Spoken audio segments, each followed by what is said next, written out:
April KCR గారు ఏదైతుందో వీళ్ళ జగిత్యాల సభ కేవలం ఉత్తర తెలంగాణకు సంబంధించే కాదు, యావత్ తెలంగాణ రాష్ట్రానికి ఒక దిక్సూచిగా భవిష్యత్తు పునర్నిర్మాణానికి తోడ్పడాలి, పునర్నిర్మాణ తోడ్పడాలే భావనతో ఏదైతుందో వారు ఆవేదనతో అసలు రాష్ట్రం ఏమవుతుంది, భవిష్యత్తు ఏం కావాలి, దీన్ని ఏ విధంగా మనం నిర్మాణం చేసుకోవాలి, పునర్నిర్మాణం చేయాలనేటువంటి ఒక సంకల్పంతో జగిత్యాల సభ ఏర్పాటు చేస్తే రేవంత్ రెడ్డి గారు నిద్ర లేచినట్టు నటన, నిద్ర లేచినట్టు. ఓ 2 ఏళ్ళు నిద్రపోయిండమ్మా, 2 ఏళ్ళు నిద్రపోయిండు. ఇవాళ ఎల్లినో ప్రభావం చెప్పారు, కరువు వస్తుందని చెప్పి పత్రికలో మనం గమనిస్తున్నాం. ఎల్లినో ప్రభావం చెప్పాలి. ఆ ఎల్లినో ప్రభావంతో కరువు ఇచ్చినట్టయితే ఇలా రాష్ట్ర ప్రజలు ఈ రేవంత్ రెడ్డి గారిని క్షమించేటువంటి సమస్య ప్రసక్తి ఉత్పన్నం కాదు. కాబట్టి ఏదైతుందో ఏదో ఒకటి చేసినట్టు కనబడాలని చెప్పని ఆడికి వచ్చింది మేడిగడ్డ. మరి వచ్చిన దాన్ని నిర్మాణాత్మకంగా దాన్ని పరిశీలించి స్థలాలు సూచన చేయాలి కదా. దానికి ఒక రాజకీయ వేదిక ఎంచుకున్నాడు. నువ్వు మేడిగడ్డకు వచ్చింది, మేడిగడ్డ పునర్నిర్మాణానికి ఏదైతుందో దాన్ని పరిశీలించి సలహాలు సూచనలు ఆదేశాలు జారీ చేసి నిర్మాణానికి ఉపక్రమిస్తావా? నేను కేసీఆర్ ఉరిదిత్తా ఇదెక్కడ పాపం రా. ప్రతిపక్షాలు ఏదైతుందో ప్రజాస్వామ్యుతంగా పరిణమిల్లాలి, అవి మన బలంగా ఉండాలని కోరుకోవాలి. ప్రతిపక్షాలు ఎంత మేరకు బలంగా ఉంటే పాలపక్షం అంత బాధ్యతాయుతంగా పనిచేస్తుంది. ప్రతిపక్షాలు ఎంత బలంగా ఉంటే ప్రజాస్వామ్యంలో పాలక పక్షం అధికార పార్టీ ప్రభుత్వం ఏదైతుందో అంత బాధ్యతాయుతంగా పనిచేస్తుంది. అదివో ఏదైతుందో మరి ఇంత ఈర్ష్య అయితే ఎట్లనే నువ్వు చేయవు, చేసిన మీద ఏదైతుందో ఇవాళ కుట్రలు కుతంత్రాలు ఈర్షా ద్వేషాలు. ఇవాళ నిజంగానే పీసీ ఘోష్ కమిషన్ నివేదిక ఏదైతుందో నువ్వు ఏ కుట్రతోనైతే ఇవాళ ఆనాటి ప్రభుత్వ కేసీఆర్ గారికి హరీష్ రావు గారికి కానీ మీరు సంబంధిత అధికారులకు ఒక విధమైనటువంటి ఒక దోషుల చిత్రీకరించాలని ప్రయత్నం చేసినావు. ఇలా హైకోర్టు రాష్ట్ర అత్యున్నతమైన న్యాయస్థానం ఇలా పీసీ ఘోష్ కమిషన్ నివేదిక ఆధారంగా మీరు ఏ విధమైన చర్యలు చేపట్టడానికి అవకాశం లేదు స్పష్టంగా పేర్కొన్నది.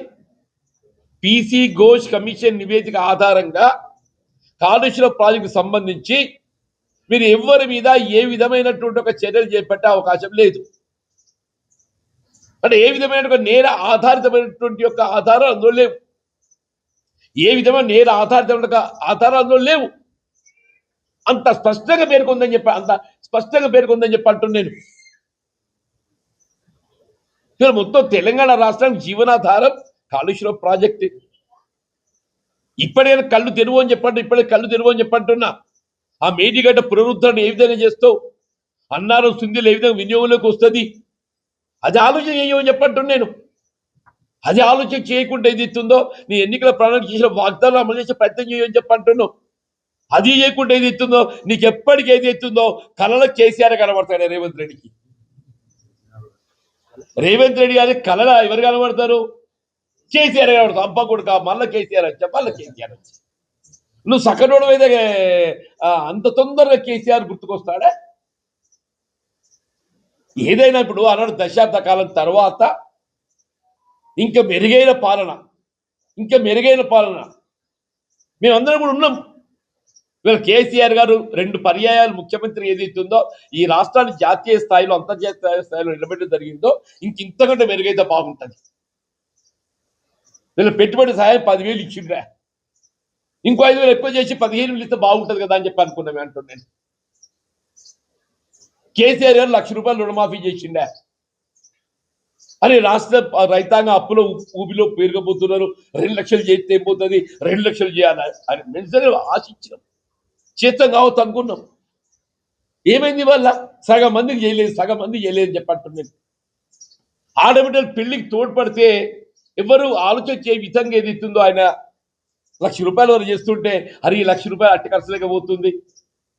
మరి ఆడబిడ్డ పెళ్లికి పుస్తల మట్టలు కావాలి కదా, కదనే. ఈ ₹1,00,000 ఏదో తల్లిదండ్రులు పెళ్లి ఖర్చులకే పోతున్నాయి. ఇంకో తులం ఇస్తూ ఉన్నారు, అందరూ సంబరపడ్డారు. నీ అమ్మ కేసీఆర్ ఏం చేసాడు? అక్షర ఇస్తున్నాడు. కాంగ్రెస్ లో తింకుతులో బంగారం ఇస్తారట. పెన్షన్ ఏదైతున్నదో ఉమ్మడి రాష్ట్రంలో 200 రూపాయలు ఉండని, 200 రూపాయలు ఏదైతుందో అది 2000 చేసిండు. కేసీఆర్ గారు 2000 ఉన్న పెన్షన్ 2000 చేసిండు. 200 ఉన్న పెన్షన్ 2000 చేసిండు. ఇప్పుడు ఏమన్నా 200 ఉన్న పెన్షన్ ఏదైతుందో మొదటి పర్యాయం 1000 చేసిండు, మళ్ళీ 1000 పెంచి 2000 చేసిండు. కాంగ్రెస్ వస్తే 4000 చేస్తామన్న. ఆశల పల్లెకిలో ఊరేగించినాం అని చెప్పి అంటున్నాను. వీళ్ళు ఫీజు రియంబర్స్మెంట్ లేదు. వీళ్ళు నిరుపేద వర్గాలు, దళిత బిడ్డలు, బలహీన వర్గాలు ఏదిస్తుందో విద్యకు దూరం అవుతున్నారు. బలహీన వర్గాలకు ఏదిస్తుందో Jyotiba Phule residential schools, minority residential schools జిల్లా కేంద్రాలు చేసినప్పుడు అందరూ ఆశ్చర్యం వేయండు. ఇదేంద్ర అన్ని జిల్లాలు చేస్తున్నాడు. వరద కాల్వ, మల్లన సాగర్, రంగనాయక సాగర్, కొండపోచమ్మ సాగర్ ఇట్లా చెప్తూ పోతుంటే ఏదైతుందో 100 కాంపోనెంట్స్ ఉన్నాయి. అందులో ఈ 100 కాంపోనెంట్లలో మేడిగడ్డ ఒక కాంపోనెంట్. మేడిగడ్డ బ్యారేజ్ నిర్మాణానికి మనకు అయిన వ్యయం 4000 కోట్లు. మేడిగడ్డ బ్యారేజ్ నిర్మాణానికి మనకు అయిన వ్యయం 4000 కోట్లు అని చెప్పండి. ఈ 4000 కోట్లలో ఒక 2 పియర్సే అక్కడ శాండ్ ఎరోజన్తో, వరదలు అతిగా వచ్చి శాండ్ ఎరోజన్ సాంకేతికంగా కొంత సమస్యలు ఉత్పన్నం కావడంతో ఒక 2 పియర్స్ ఏదైతుందో క్రాక్ వచ్చింది. అంటే అది మరమ్మతు చేయాలి అని చెప్పారంటే కేవలం ఒక మనం 300-400 కోట్లతో మరమ్మతు చేయగలిగే అవకాశం ఉంది. ఈ 2 పియర్స్ క్రాక్ రావడం. అది ఇంకొకటి కూడా గమనించాల్సింది ఏంటంటే ఈ మేడిగడ్డ బ్యారేజ్ నిర్మాణం వీళ్ళ దేశంలోనే కాదు ప్రపంచ వ్యాప్తంగా వీళ్ళ ప్రఖ్యాతి గాంచినటువంటి ఒక నిర్మాణ సంస్థ ఎల్ఎన్టీ నిర్మాణం చేసింది. ఈ నిర్మాణం చేసింది ఎల్ఎన్టీ నిర్మాణం చేసింది. L N T is a public undertaking company. అది ఎల్ఎన్టీ పబ్లిక్ అండర్టేకింగ్ కంపెనీ, అదేదో ప్రైవేట్ యాజమాన్య సంస్థ కాదు. అది వాళ్ళ అనుమతులు, సాంకేతిక పరిజ్ఞానం, సాంకేతిక అనుమతులు అవన్నీ కూడా చూసుకొనే వాళ్ళు టెండర్ ఆమోదం ముందుకు పోవడం దొరుకుతుంది చెప్పండి. ఇక్కడ ఇంకో గమనించదగ్గ విషయం ఏంటంటే ది నిర్వహణ భారం కూడా ఏదైతుందో వాళ్ళపై ఉంది. నిర్వహణ భారం ఏదైతుందో 3 సంవత్సరాల వరకు ఆ నిర్మాణ కాంట్రాక్టర్ పై భారం ఉన్నది. ఈ డిఫెక్ట్ లయబిలిటీ పీరియడ్ ఏదైతుందో వాళ్ళపై ఉన్నది. అంటే ఇప్పుడు ఏ 400 కోట్ల భారం పడుతుందని చెప్పి మనం భావిస్తున్నామో ఆ 400 కోట్ల భారం కూడా వాళ్ళే భరించే అవకాశం ఉంది.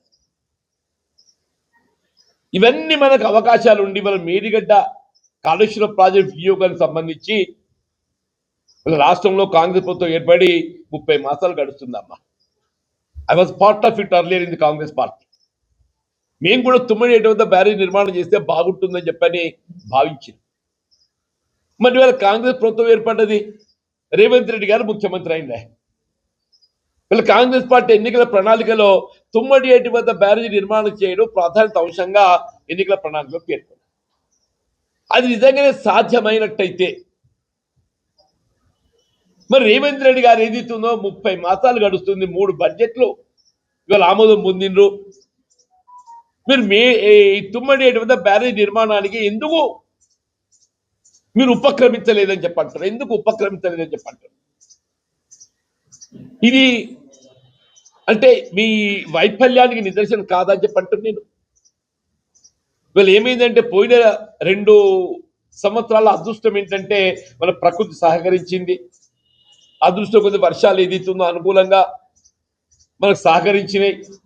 కరువు అనేది మనకు కనబడి రాలేదమ్మా, అదృష్టం సహకరించింది.